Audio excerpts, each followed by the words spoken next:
Bila tetamu berani minta nak setaraf dengan tuan rumah, nampak sangatlah tuan rumah tu dah tak dihormati, bahasa kasarnya kena pijak kepala. Macam mana tetamu boleh jadi berani macam tu?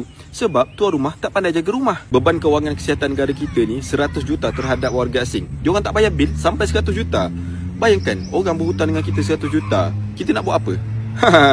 Aku tak spesifik pada satu kelompok saja menyumbang kepada 100 juta tu, tapi diorang antara yang paling banyak juga. Sebab diorang dah lama kat sini dan diorang beranak pinak. Kau takkan rasa kelompok ni bermasalah sehinggalah kau kena berurusan dengan diorang. Diorang duduk dekat dengan kawasan rumah kau dan juga kau kena jaga diorang.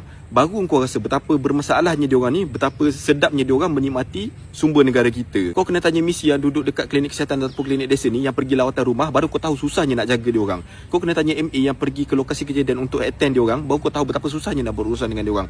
Kau kena tanya klinik swasta yang terpaksa terima diorang, bagi rawatan, lepas tu diorang kata tak ada duit, lepas tu caw macam tu saja, baru kau tahu betapa liciknya diorang ni. Sekumpulan manusia datang ke rumah kita, tak diminta, tak dijemput, duduk dah lama, beranak pinak, berakar umbi. Yang bertugas menjaga rumah pula tak ada nampak tanda-tanda suruh balik.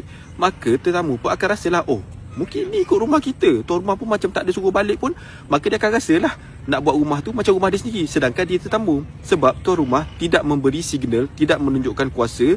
Kau tetamu, kau kena tahu tempat kau, kau kena reti, kau kena sedar diri. Kita pergi tempat orang, nak buang sampah pun fikir 2-3 kali. Boleh ke buang sampah kat sini? Ke salah? Ke tak boleh? Tapi orang datang tempat kita, wah, buat rumah, meniaga, jaga kawasan, belakang samsing pula tu dengan kita, berani marah kita, ludah kita pun ada. Now, nak minta jadi warga negara, nak jadi bumi putera setara dengan kita. Apa sumbangan dia kepada kemerdekaan negara kita? Apa sumbangan dia kepada pembangunan negara kita? Apa kepentingan kelompok dia tu dalam negara kita? Selesa benar ke duduk negara kita ni? Ke kita ni baik sangat? Aku bukan resis, aku bukan anti-humanity, tetapi aku cuma warga negara yang sayang kepada negara dia dan nak menjaga sumber negara tu daripada dapat kepada orang yang tak sepatutnya.